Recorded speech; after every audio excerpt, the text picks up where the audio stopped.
बाबा शिव को सदा अपनी स्मृति में सजाए रखें तो शांति भरा जीवन निश्चित जाएगा। इंसान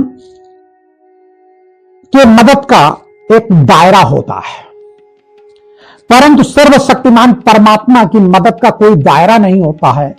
और हम सब इस संसार में इंसान की मदद लेने के लिए हम अपना आन मान शान मान मर्यादा सब कुछ दे बैठते हैं।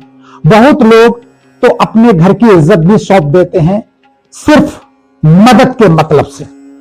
सिर्फ मदद के मतलब से अपने बच्चों का दूसरे घर के नौकर बना के लोग छोड़ देते हैं, अपनी पत्नियों को भेज देते हैं, अपनी बेटियों को भेज देते हैं, सिर्फ वहां से मदद मिलती रहे। मदद में इतना कुर्बान हो जाते हैं कि पूरी तरह से समर्पण की भावना रहती है। उनको कतई कोई भी आपराधिक कार्य करने के हिसाब से उनको अपराध नहीं लगता है। उनको लगता है वो हमारी मदद कर रहे हैं, वो जो कहेंगे वो हम करेंगे। तो ऐसी स्थिति में सदा याद रखें सदैव कि इंसान एक मदद दायरे भर करेगा। जब उसके ऊपर मुसीबत या परेशानी या उसके कर्मों का भंडा फोड़ेगा तब तुम कहीं के नहीं रहोगे। और बहुत सारे लोग अपराधियों का साथ देते देते और उनके साथ साथ इंसान को मददगीर मानते मानते, उन अपराधियों को मददगीर मानते मानते उनके साथ जान भी न्यौछावर कर दी और उनकी भी जान चली गई, उनकी भी चाल चली गई, यहां तक पूरा परिवार भी जेल में चला गया। तो ऐसी स्थिति में ये सदैव स्मृति में रखें कि परमात्मा मदद विश्व की सबसे बड़ी मदद है और वो मदद ऐसी है जो कभी भी छीन नहीं हो सकती, खत्म नहीं हो सकती।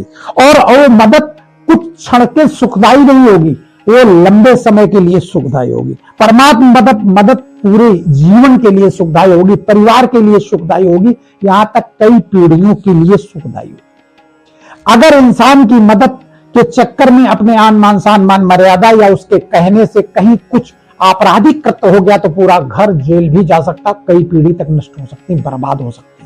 बिल्कुल बिल्कुल याद रखें परमात्मा मदद विश्व की सबसे बड़ी मदद है। बस परमात्मा से जब हम मदद मांगते हैं, परमात्मा के जब हम साथ रहते हैं, तब हमें ये विश्वास नहीं रहता है कि परमात्मा मदद करेगा कि नहीं करेगा। लेकिन सामने वाला कलियुगी मनुष्य रावण की तरह तमाम सारे वेश धारण करके वो कभी तुम्हारी बेटी की तरफ नजर गलत रखेगा, कभी पत्नी की तरफ नजर गलत रखेगा, कभी तुम्हारे बच्चे को बदमाश बनाने के चक्कर में दिमाग खराब करेगा।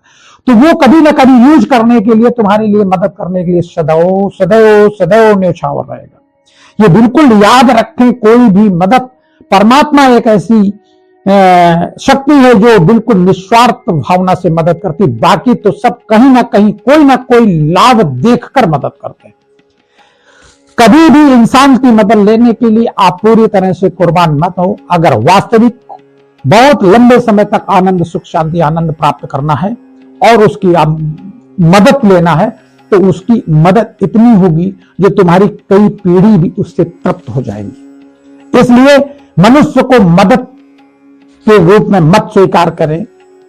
वो हमारा भाई है, परमात्मा के संतान, वो हमारी क्या मदद करेगा। परमात्मा जब दुनिया चला रहा है तो वो हमें चलाएगा, ऐसा विश्वास करें। एक भाई हमें क्या चला पाएगा, वो खुद चल रहा है। और ये दुनिया में देख भी रहे हो, हर आदमी अपने आप को पहले बड़ा बनना चाहता। तुम्हें तो बात को तुम्हें बनाना नहीं चाहता, पहले तुम्हें भी नोचकर अपना बनना चाहता। इस पर विचार तो करें। और परमात्मा वो सिर्फ तुम्हें बनाना चाहता। हर बाप अपने बच्चे को ऊंचे स्तर पर ले जाना चाहता। बच्चे को नोचकर बाप स्वयं शक्तिमान धनवान नहीं बनना चाहता। तो परमात्मा का संबंध हमारा बाप बेटे का है और बाप बच्चे के लिए निस्वार्थ भावना सब सुख संपत्ति और सम्मान देने की ताकत रखता है, बशर्ते उसके आश्रित रहकर देखें। बाबा शिव को याद करें और सदा आनंदित रहें। बाबा शिव।